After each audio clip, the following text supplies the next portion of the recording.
The Young and the Restless spoilers shock. The tension that had been building in Genoa City for weeks finally reached its breaking point, and in the middle of it all stood Nick, a man whose moral compass had always been his defining trait. But in this twisted chapter of his life, love had blurred that compass, leaving him standing on ground so fragile that every choice he made sent cracks rippling through the people he loved most. His son, Noah, had fallen deeply for Sienna, a woman whose name alone carried with it whispers of danger, manipulation, and a forbidden past that seemed to curse everyone who dared to love her. To the outside world, their relationship was an outrage, a reckless gamble between youth and obsession. But to Nick, it was something painfully human, a reflection of the chaos he had once embraced in his own youth, a mirror of mistakes that had shaped him into the man he had become. He knew what it was to love against all odds, to hold on to something destructive simply because it made you feel alive. Perhaps that was why, instead of condemning his son, he stood by him. He told himself it was compassion. In truth, it was guilt, an attempt to rewrite his own history through the choices of his child. People whispered that Nick had lost his sense of judgment. They said a father should never endorse a relationship that threatened to unravel everything the family had built. But Nick, tired of living by rules that always seemed to serve someone else's agenda, insisted that love, no matter how twisted, was still love. "There's no right or wrong in love," he had told Sharon once, a phrase that haunted him even as he spoke it. It was a philosophy that sounded noble but carried poison in its veins. And that poison was already spreading, unseen and unstoppable. Because in this world, every decision has a consequence, and Nick's refusal to interfere had set a deadly chain reaction into motion, one that would soon claim everything he thought he was protecting. The storm arrived in the form of Matt, a man whose calm exterior hid a heart full of fury and betrayal. He had once been Sienna's lover, perhaps even her obsession, but she had moved on, choosing Noah instead. For Matt, that choice wasn't just a personal rejection, it was a humiliation, a wound to his pride that no apology could heal. When he learned that Nick, the father of the man who had stolen his lover, had actually supported the relationship, his anger became something monstrous. He went to see Nick not for peace, but for confrontation. He wanted to tear away the moral shield Nick wore so proudly and expose the hypocrisy beneath. The meeting took place in Nick's office at Newman Enterprises, a place usually defined by polished surfaces and cold professionalism. But that day, it became an arena for revenge. Matt's arrival was quiet, but his eyes spoke first. There was no hesitation, no civility left in him. He accused Nick of enabling sin, of betraying both moral duty and family honor. Nick, weary yet steady, didn't flinch. He looked at Matt as a man looks at another who has already lost control. "They've made their choice," he said, his voice calm but firm. "You need to let them go." It was meant as advice, perhaps even mercy, but to Matt it sounded like mockery. His mind twisted the words into a personal insult, a declaration that he had been defeated, that his worth was less than the young man who had replaced him.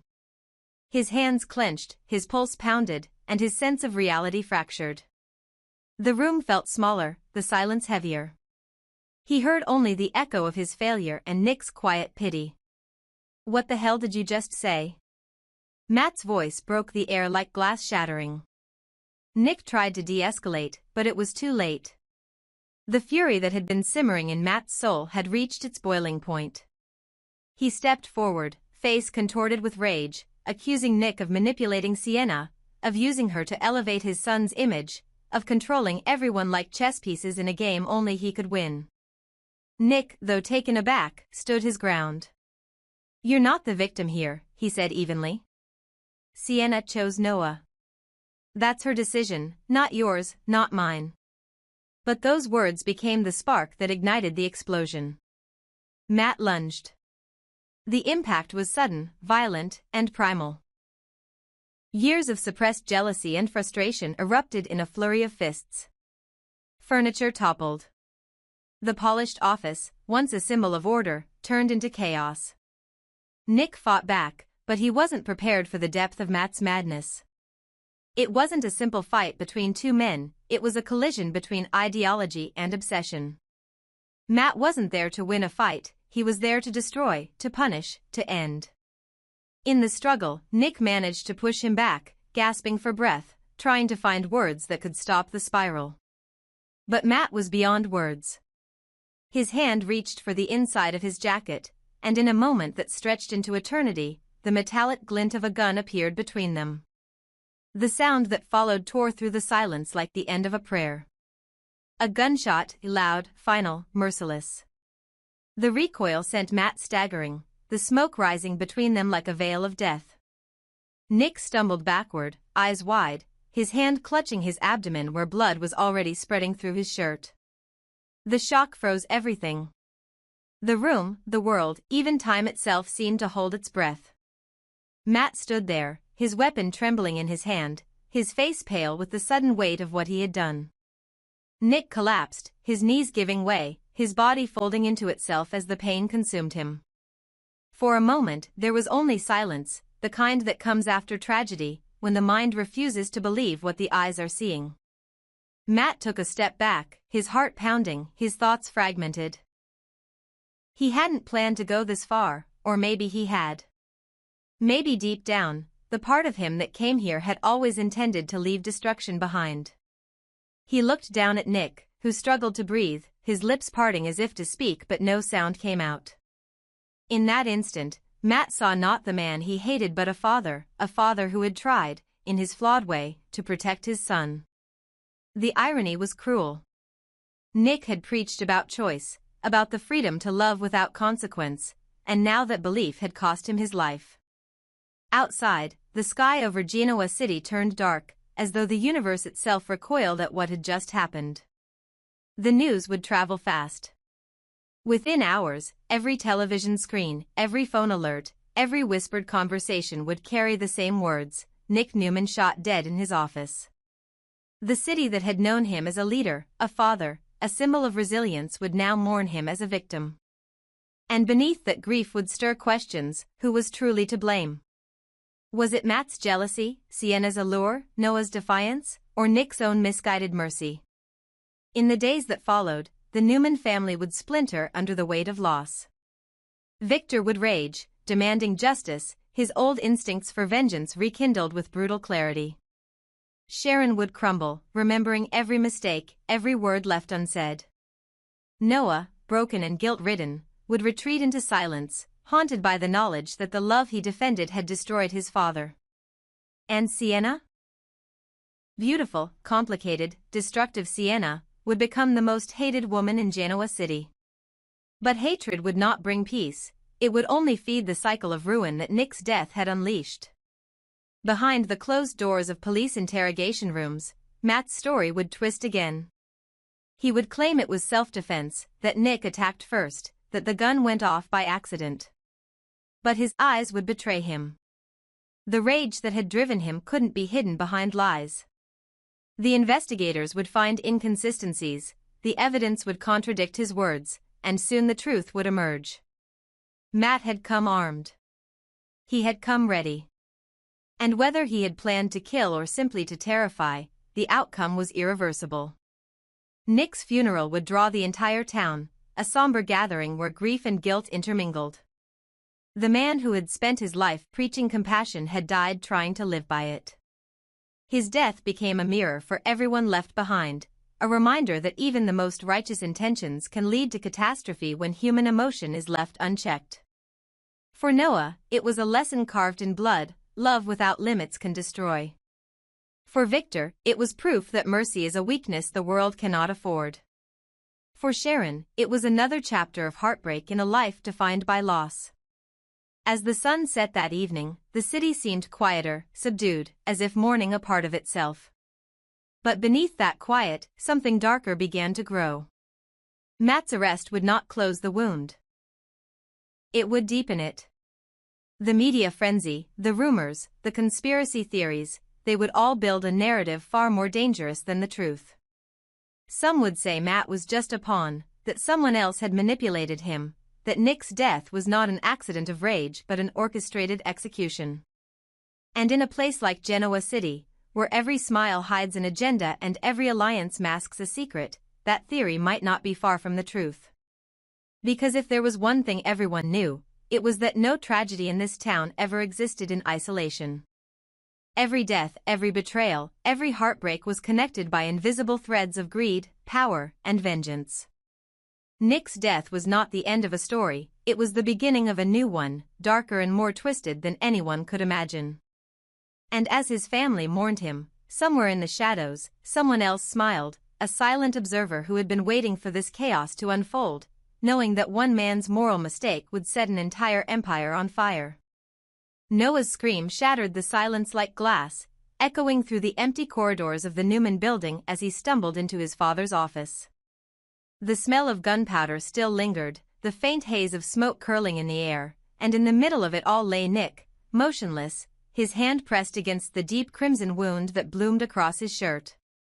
For a moment, Noah couldn't move, his mind refused to accept what his eyes saw.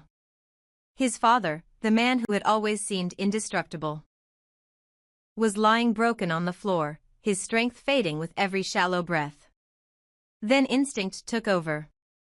Noah dropped to his knees, his voice shaking as he called out, clutching Nick's hand as if the warmth of his grip could reverse the bleeding.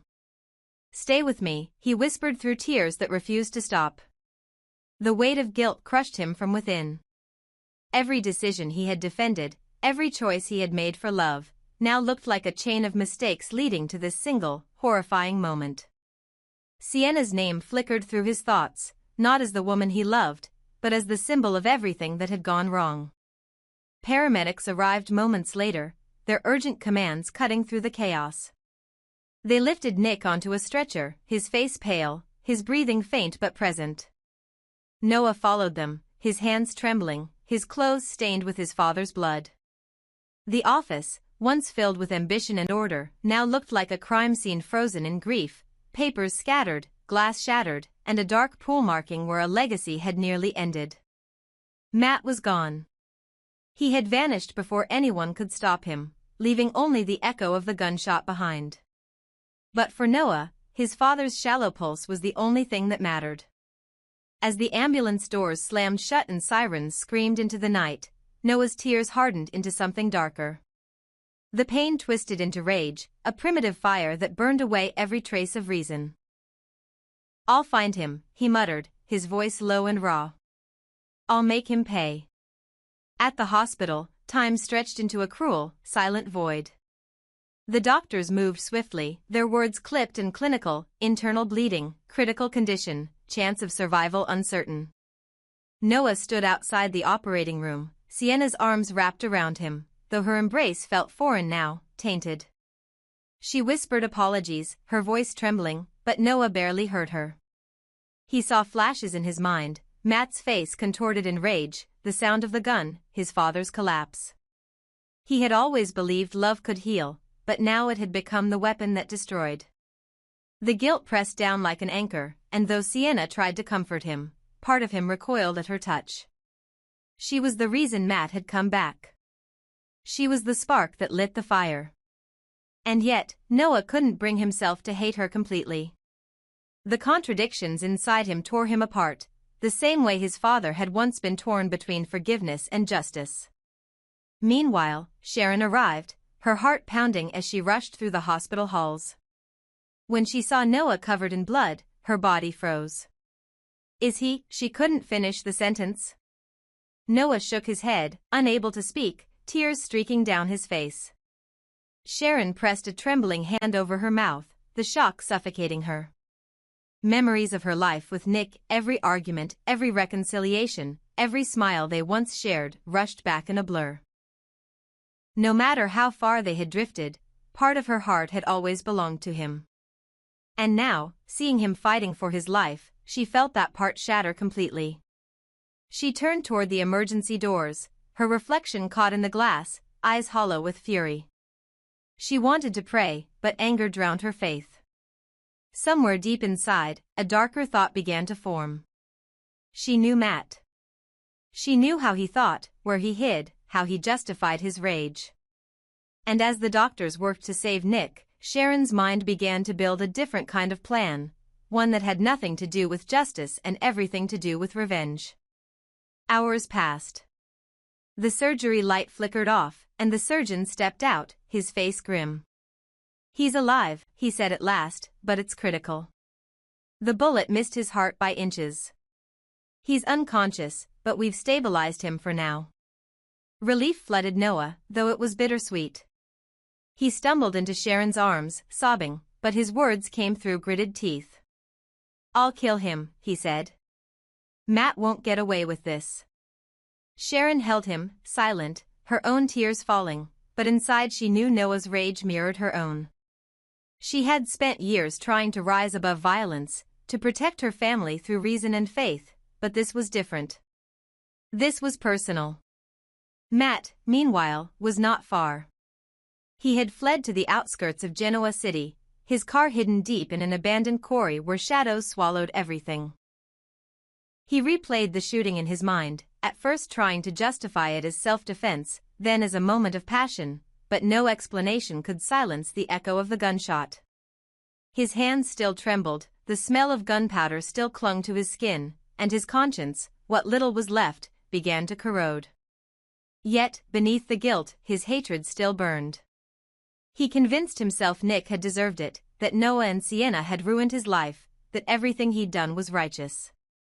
But that delusion began to unravel the moment he heard on the news that Nick had survived. His face twisted in disbelief, then in fury. "He's still alive," he growled to the empty room. That realization changed everything. If Nick lived, his freedom was gone. The police would come for him. So he decided there was only one thing left to do: finish what he started. Back at the hospital, the Newman family gathered. Victor stood like stone, his eyes narrowed with cold fury, while Victoria paced the corridor, her phone buzzing with reporters demanding statements. The media had already begun to circle like vultures. "Business rival shoots Newman heir," one headline said. "Jealous lover's rampage leaves chaos," another claimed. But the truth was darker than gossip could capture. This wasn't just another scandal, it was the unraveling of a dynasty. Sharon stood at the edge of the waiting room, her mind distant. She knew where Matt might run. Years ago, when she and Nick had been involved in a corporate investigation, Matt had worked as a consultant on one of Victor's security projects. He'd used an old cabin on the outskirts of town as his retreat. Sharon remembered it vividly, the creak behind it, the rusted mailbox, the chipped red door. It was isolated, forgotten, the perfect place for a man to disappear. And now it was the perfect place for vengeance to find him. That night, while the others stayed behind, Sharon made her decision. She drove alone through the dark, her headlights cutting through the mist as she followed the road out of Genoa City. The anger inside her had settled into something cold and deliberate. Every mile she drove, she thought of Nick lying unconscious in that hospital bed, of Noah's broken cries, of Sienna's trembling apologies. She didn't believe in accidents anymore. She believed in consequences. And she was ready to deliver them herself. When she reached the cabin, the night was still. The forest was silent, save for the whisper of wind against the trees. She saw the faint glow of light through a crack in the curtains. He was there. Her hands trembled as she opened the car door, but not with fear, with purpose. Inside, Matt sat hunched over a bottle, the gun still on the table beside him. When the floor creaked under Sharon's step, he turned sharply, eyes narrowing. "You," he muttered, disbelief flickering across his face. "What are you doing here?" Sharon stepped into the dim light, her face pale but her eyes burning. "You shot him," she said quietly. "You shot the father of my children." The words came out steady, but the pain behind them was unbearable. Matt smirked, a bitter, broken sound. "He deserved it. You all did." But before he could reach for the gun, Sharon raised her own. The weight of it in her hands felt foreign, yet somehow inevitable. She didn't come here to talk. She came here because justice had failed her too many times before. The standoff that followed was almost silent. Only the wind outside bore witness to it. Sharon's tears shimmered in the weak light as her finger trembled on the trigger. For a moment, she saw everything: Nick's smile, Noah's laughter, Faith's innocence, and she realized that if she crossed this line, she could never go back. But the image of Nick's body collapsing replayed in her mind, and something inside her broke. The sound of a gunshot echoed again through the night, cutting across the stillness like fate itself repeating its cruel refrain. Back in Genoa City, Noah woke from a restless half-sleep in the hospital chair, his chest tightening with dread. Somewhere deep inside, he felt it, the end of something, the moment when grief turns into silence. Moments later, his phone buzzed. It was a call from the police. There had been another shooting, they said. Out near the quarry. When Noah heard the name Matt, his hands went cold. He didn't ask for details, he didn't need to. He knew. Sharon had found him. In the days that followed, the truth unraveled piece by piece. Matt was dead. Sharon had confessed to the police, her voice calm, her eyes distant. She told them everything. She didn't deny what she had done, and she didn't ask for forgiveness. The town was divided, some called her a murderer, others a mother avenging her family. The Newman family pulled every string to protect her, but Sharon refused to hide. I did what I had to do, she said simply, her tone steady even as tears rolled down her face. Nick, now slowly recovering, heard her words from his hospital bed. He tried to speak, but his throat caught with emotion. She had saved him, in her own way, but she had also lost herself in the process.